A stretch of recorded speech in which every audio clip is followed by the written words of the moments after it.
Welcome everyone to Voices of Genius. Hi, I'm Adam Hall, and I'm excited to be here with all of you and very excited about our conversation today with Chip Conley. Hello, Chip, and welcome to Voices of Genius. It's nice to have you here. Thank you. What an honor, Adam, it is to be here with you. And you have a voice made for radio. You're pretty good. I like that. I like how you sound. 988. I'm practicing now. I mean, I want to have a little bit of fun with all these things because life is way too important to take seriously all the time. So why not? And it's great to be here with you to explore things that I think are yet really important, purpose and mission, and maybe, Chip, sometimes forgotten. Hey, what about let's have some fun. Let's be in the joy and find those happy places in our lives. And it's seemingly, there's so much going on. I think we would all agree that these are extraordinary times. It seemingly we can get easily overwhelmed with all the conflict and the chaos of life, or just information overload. My God, right? And but no doubt, I think we are living in a really an epoch, perhaps in human history. And I kind of frame that, Chip, in a way that where our evolutionary impulse is rapidly accelerating in a very short period of time. Now, we also, are seeing this obviously with our climate, where our climate change is happens to be changing very radically to the detriment of so much of our natural world. So today, I want to explore a little bit about how we engage with this more innate truth within ourselves, our deeper purpose and mission, and speak about the Modern Elder Academy, specifically in your new book, about how we can come in and engage with all these great challenges that we're facing. There's report after report of just unhappiness at our work and stressors and the anxieties and all these things, and it can just be overwhelming. And as I was Chip, as I was sitting here this morning by the fire, having a little cup of coffee, I was thinking about all this, and then my ADHD kind of caught me for a moment, and it took me over to my daughter Ashley and my granddaughter, Jada, and they've been sharing this journey with me about Elf, who they named Elf Curly the Elf, and how every day they're hiding it somewhere, and Jada comes out to find it, and I'm kind of like, oh, where are you hiding it today? And how could I help you if something? I said, well, put it out in your pool, and maybe Jada can find it out there floating on the pool. And my daughter calls me and says, oh yeah, we put it out there on her Barbie boat and it sunk. I go, oh my gosh. But anyway, the point I'm trying to say is, I want us to think about how we can keep our lives in balance a bit. Sure. Knowing that there's a lot of disruption, but there's a lot of good that can disrupt the disruption, like my daughter Jada and my daughter Ashley and Jada. And, one of the things is I was kind of leaning a little bit into you and want to share with our audience today is that you do know about disruption. Yeah. And, in your first act, you really helped turn the hospitality industry on its head. I mean, really twice.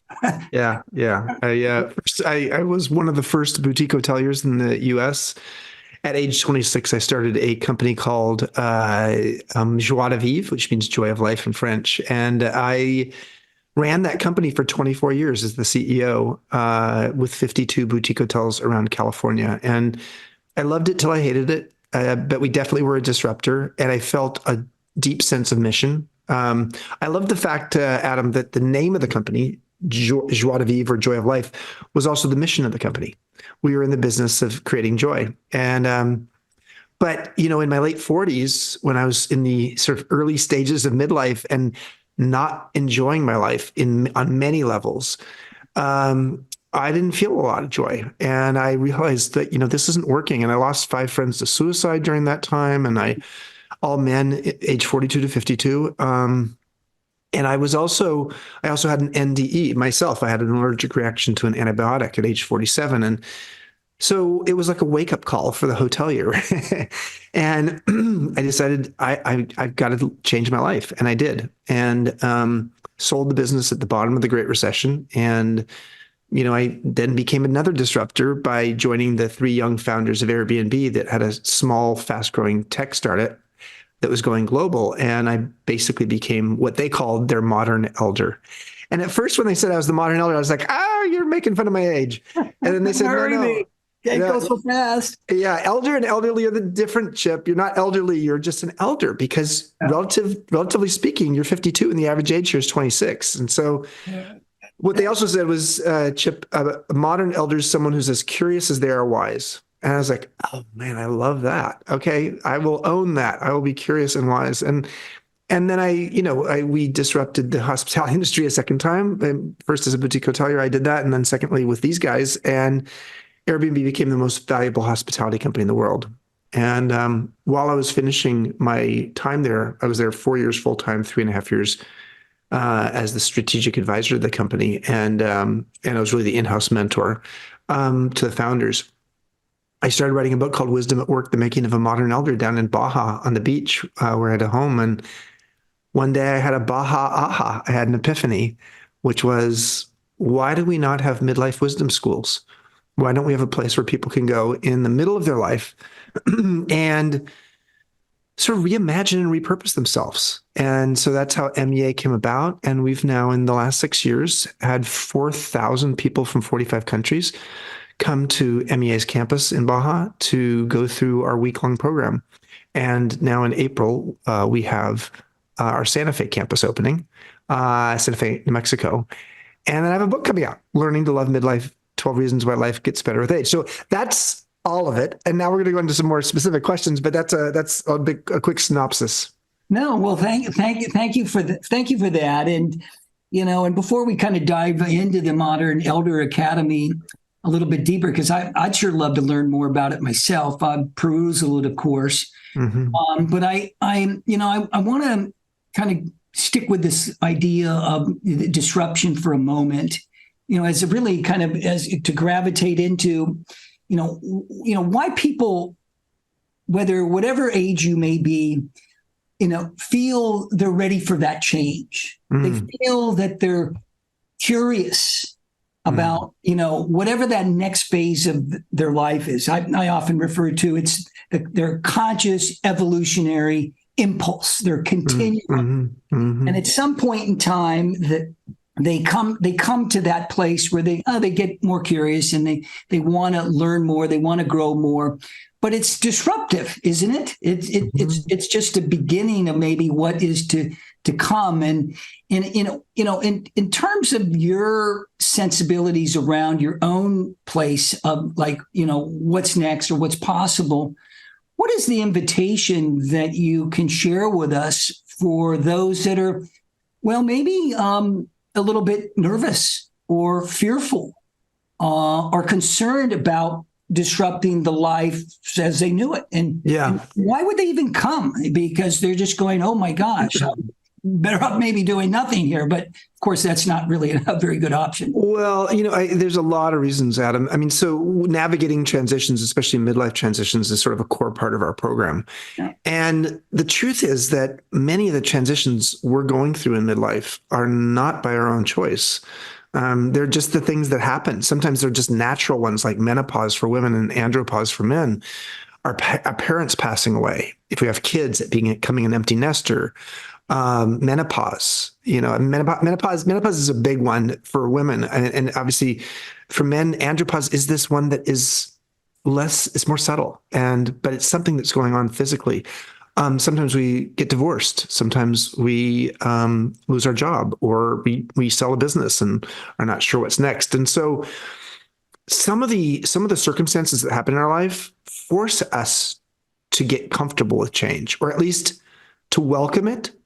And one of the things we teach at MEA is we call it the anatomy of a transition, the 3 stages of change and 3 stages of transition. And there's the ending of something, there's the messy middle, and there's the beginning of something new. And if people are interested in that, go to the MEA website, which is meawisdom.com, and just look for the ebook called The Anatomy of a Transition. It's free. Just check it out. And it'll tell you what are the coping mechanisms through each of those 3 stages, the ending of something, the messy middle, and the beginning of something new. Because we have not been taught how to master transitions. And back in the day when you and I were born, and you're around I don't know, how old are you, Adam? 62. Okay, and I'm 63, so we're about the same age. So back at the time we were born, we didn't have to address transitions like we do today. Back in the 1960s, the average person had only 3 jobs in their career. My grandparents, both my grandfathers, had only 1 job in their life for 40 years, both of them. Today, we have on average 12 to 13 jobs in a career. And so the idea of transition, and the world is transitioning faster, we better get better at it. We at MEA call it transitional intelligence, TQ, because we think it's a skill that's necessary in a modern world, and yet we haven't really helped people with that. And then the other thing, last thought is, when you're an adolescent, you're going through a lot of transitions, but you have sort of rites of passage and rituals. You have bar mitzvahs, bat mitzvahs, quinceañeras, graduation from high school, a commencement address. There's a lot going on. You have guidance counselors, etc. Mm. But when we're going through transitions in midolescence, which is the middle of our life, in midlife, we do not have much in the way of rites of passage, rituals, or guides. We might have coaches, we might have a therapist, we might have a best friend, but generally speaking, we're sort of on our own. Whereas we go through our adolescent era as a clan, but as we go through our midolescence era, often we do feel alone. And that's part of the reason why the suicide rate in the United States is 50% higher for midlifers today than it was in the year 2000. Yeah. So I wanted to solve for that. And as well, there's a beautiful quote from David Viscott, which says, the purpose of your life is to find your gift. The work of life is to develop it. And the meaning of life is to give it away. So for me, I am giving away the gift that I've learned, which is, how do you understand midlife and see aging not as a curse, but as a blessing, as a time when, as the subtitle of my book says, 12 Reasons Why Life Gets Better with Age, as a time when a number of things in your life are actually going to get better after age 50. Well, I'm with you on that, and I love that TQ, that transitional intelligence, transformational intelligence, of course, as well. That too, yeah. And Chip, was there early on, was there a person or persons that was maybe really influential for you in those initial transitional stages? Was it a grandmother, a grandfather, a teacher? Well, was there somebody that really was there for you? I think there's 2. One in childhood was my grandmother Nani, my father's mother. My other 3 grandparents were lovely people, but not role models at all. I didn't want to be them when I grew up. But Nani had just a joie de vivre. She in some ways, she was the inspiration for me calling my company Joie de vivre. And it's because no matter what happened, she rolled with the punches. And I remember reading Viktor Frankl's book, Man's Search for Meaning, when I was in high school. And it was, a tough read because it was about being a Jewish psychologist in a concentration camp. But I really appreciated how he rolled with the punches too, and what he saw there. So I think one of the lessons I got from there is the one thing they can't take away from you is your sense of humor and your sense of okay, I'm still a human. So being, sense of humor, sense of human, that's been high for me, a high priority. And then as a leader, my mentor was from afar. I never met the man, but every year he invited me to write a letter to him and ask him questions about leadership and emotional intelligence and corporate culture. And that was a guy named Herb Kelleher, who was the founding CEO of Southwest Airlines. Yeah. And he ran that company for 37 years. And for 10 years, I wrote him a letter, and I would get dutifully 3 weeks later, I'd get a letter back from him. And this is obviously pre cell phones, pre email. And I learned so much from that man. And I also learned, what a mensch he was, because he didn't have to respond to me. But he just liked my questions, and he could see that I had a voracious appetite for learning about leadership. So he was another role model for me. Wonderful. What was that great quote from Herb about his about Southwest? That I'm not in the airline business. I'm in the people business. Or do you remember that quote that he had? Yeah, I think so revolutionary in his own way. I think it was another quote, which is like, we're not a mission-driven business. He said something about being a leader was a spiritual experience, and I can't. He really believed that, and his way of leading came from a place of wholeness and a place of love, and look, they had a heart in their logo. Yeah. Their stock ticker symbol on the New York Stock Exchange was LUV. So his point of view was, we're about love. Yeah. And we're going to invest in love. And wow, that's sort of, when you really think about that, you're an airline. Like, what the hell are you talking about? And It worked, and it totally differentiated them. It's a different company now since he's left the planet, unfortunately. But yeah, I felt very lucky to have him in my life. Well, if I was thinking about coming down to the Modern Elder Academy, and I'm a bit adrift at this transitional stage, and like you kind of framed up for us, and I'm let's just say I'm kind of mentorless. I don't, when I come through the door in Baja or now in Santa Fe, which is awesome. Who's there? What's your faculty? I don't know if that's the right word. Yeah, no, we have. I don't want to use culture per se, but what is that? What is the essence that's inside? Yeah, great question. We have an average workshop is basically 5 nights long, and it has about 24 people in the cohort.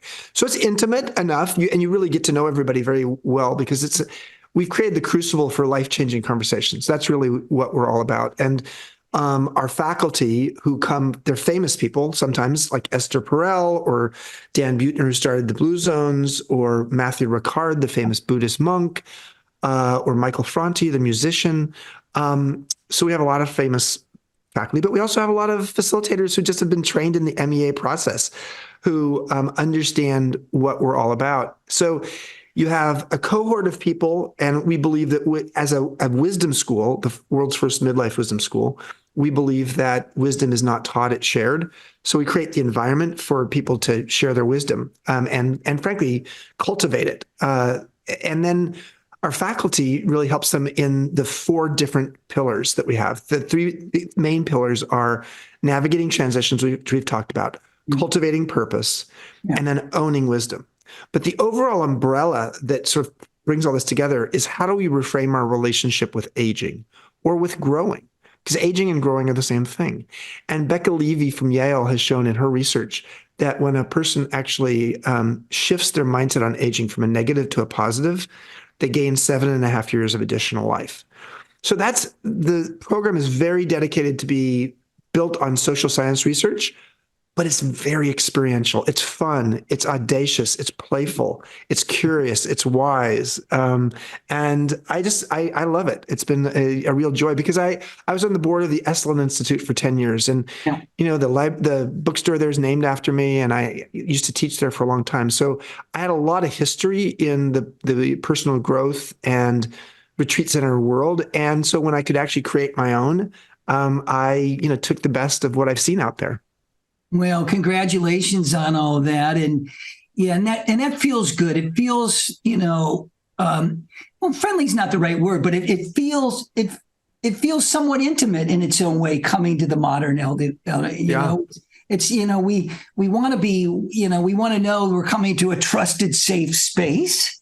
For sure. For sure. And Yeah. especially when we're, in some form of transition or another. And obviously, a lot of us are transitioning more into really what's next and potentially exciting. We're not just dropping away from the world. We're actually, aren't we engaging more in the world, in our potential? So when we walk out of the Modern Elder Academy, we say to ourselves, yes. What are we saying yes to? What we're saying yes to is, after a lifetime or half a lifetime, adulthood up to 50, the average age of the person who comes to MEA is 54. So but we've had people as young as 25 and as old as 88. So when you're at 54 and you're coming out of the MEA, you realize that you've spent your life focused on the I am statements of, I am my job, I am what I own. I am, and you have all these I am statements. Sometimes they're very egocentric. And Erik Erikson, the famous developmental psychologist, said that the most important I am statement we have to have after age 50 is, I am what survives me. Because in many ways, it's about how you're generative. How are you generating something that actually is going to live beyond you? And I also like to use a maybe more modest I am statement, which is just for me. This may not be for anybody else. We help people with their own I am statements. But my I am statement is, I am how I serve. And I love that, because I love being in service. And I am at a stage in my life where I've been very successful, and I want to serve others. And so to me, my metric for success today is not like it was 20 years ago. And I think that's really one of the things we help people with also, is like, what's the success script you've been preaching from, or you've been, narrating the lines from, that you didn't write, that someone gave you. And now it's time to actually create your own success script. And so it's really proud that, we have as I said, 4,000 alumni, but we have 26 regional chapters around the world. So it's really a movement as much as it is, a retreat center. Yeah, no, that's wonderful, wonderful. And I'm no doubt you're building a field in and of itself with all of that. And, all these folks that are not just ambassadors of MEA, but they're carrying the heart and soul of MEA. That's what it feels like to me. It feels like that kind of enriching experience. And, as I kind of have been moving through my own elder period of time, of course, I want to say that I'm really only halfway through, based on a lot of reasons, but just having met some of the challenges in the transitional period, that it really opens up these greater possibilities. And, I was kind of reminded, as I was reflecting and listening to you a little bit, about, indigenous cultures and more in our ancient cultures. The elders would often speak to, are you ready to get out of this lifetime alive?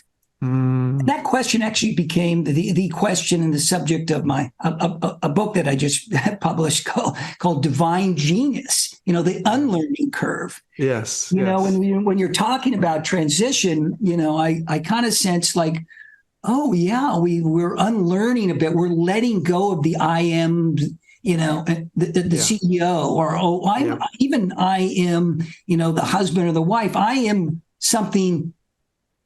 And that's encompassing. As we grow old, we're also growing whole. And to grow whole means that we actually are not defined by the segmented roles we've had as much as we are by who we shows up, our presence and our being.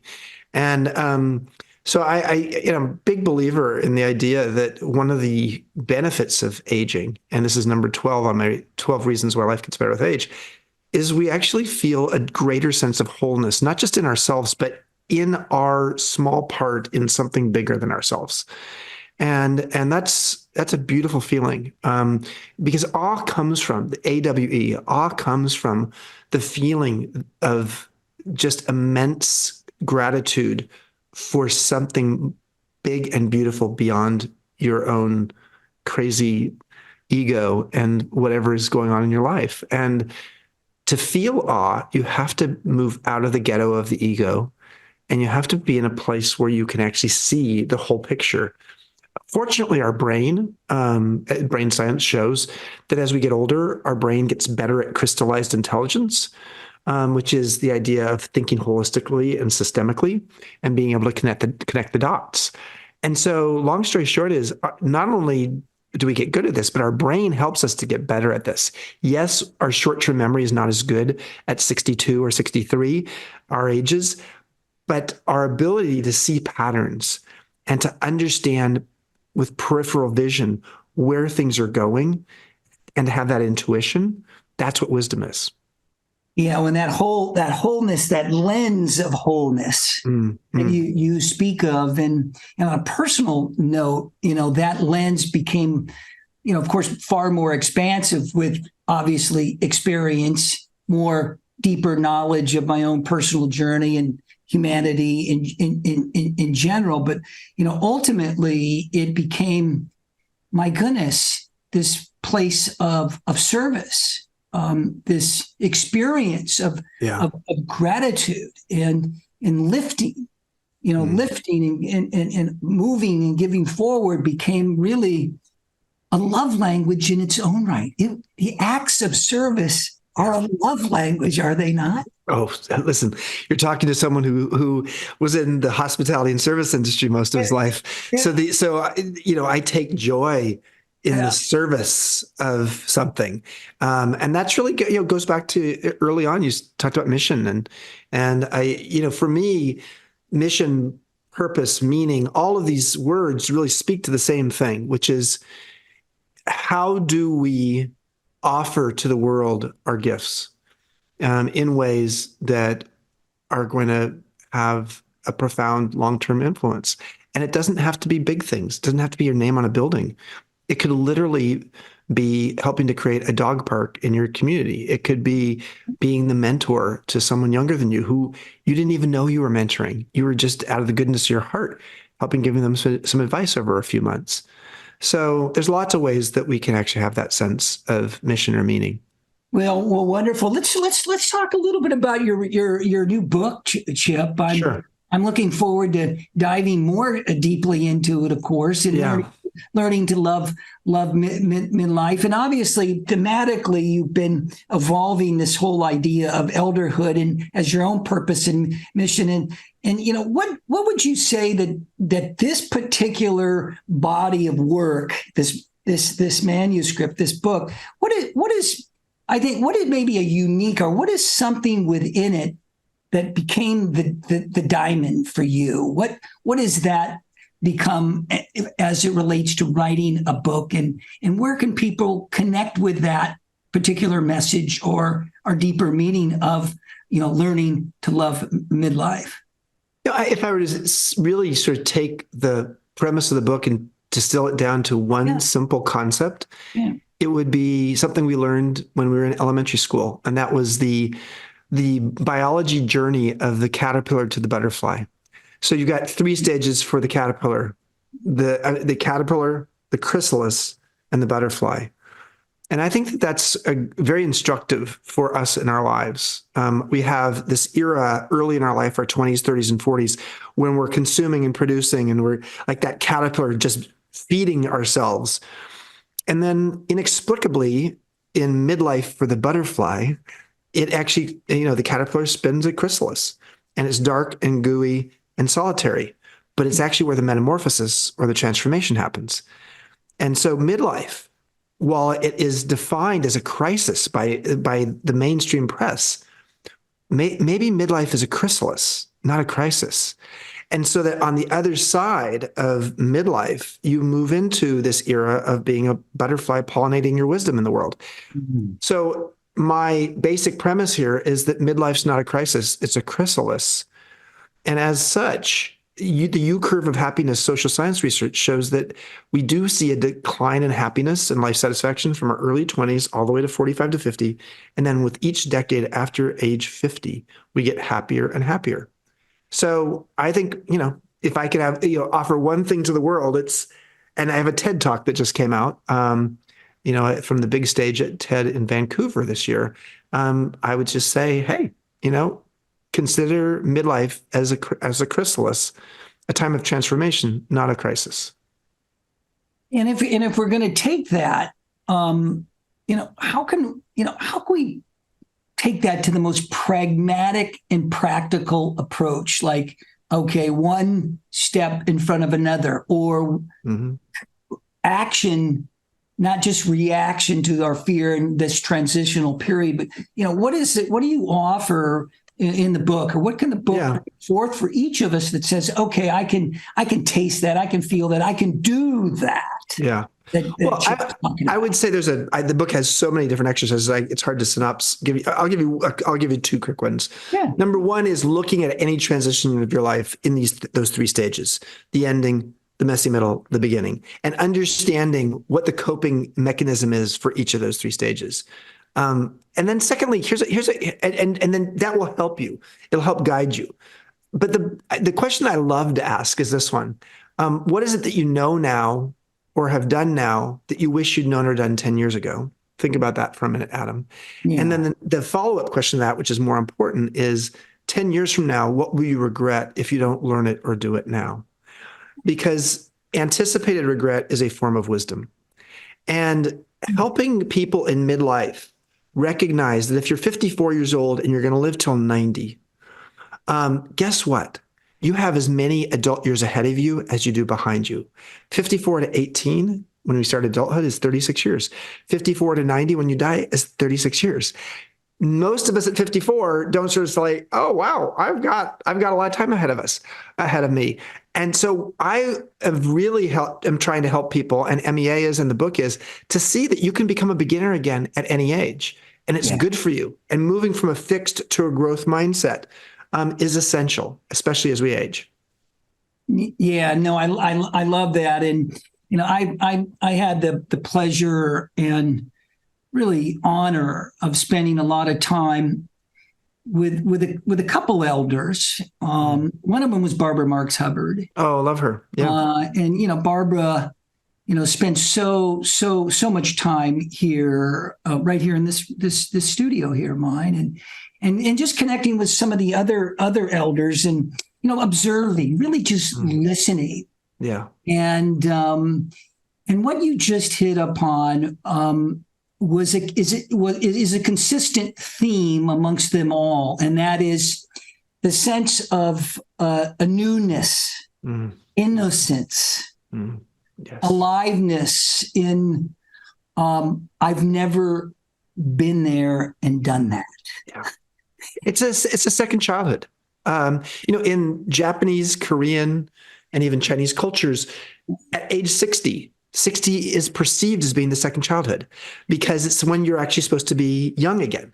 And so I think there's something to the idea that we have a second adulthood, a second childhood that is happening in midlife and slightly later midlife. So. Well, with that, and you probably find this as well in your journey, is this idea, or not so much an idea, but really an experience of magic. Life is kind of magical. Oh, that's really curious. What's around the corner? Like I'm really interested. Like, oh, that's really a unique piece of architecture or art, and what is that? And to wrap my head, but it's just not my head. It's the heart. Yeah. Say yes to loving life again. And I say yes to that for you and for all of us, Chip. Wow. Thank you, Adam. It's been an honor to be here with you. And I hope people will go out and check out the book, Learning to Love Midlife, and check out MEA, the Modern Elder Academy, at meawisdom.com. I also have a daily blog called Wisdom Well, and you'll find it on the MEA website, meawisdom.com. And if you like what we've talked about today, check out the blog because it's free.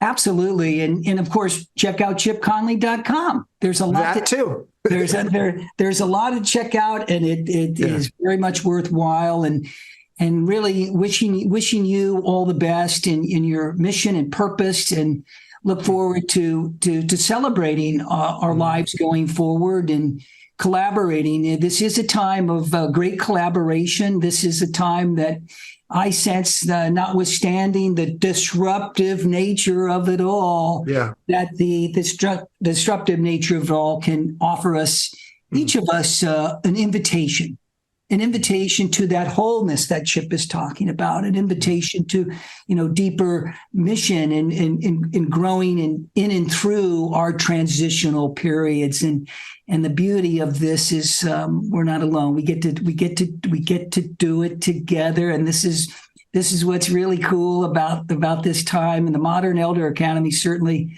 is offering that, folks. And so I highly encourage everybody to check out Chip's work, check out his book and all of those kind of good things. And, I have one more question for you.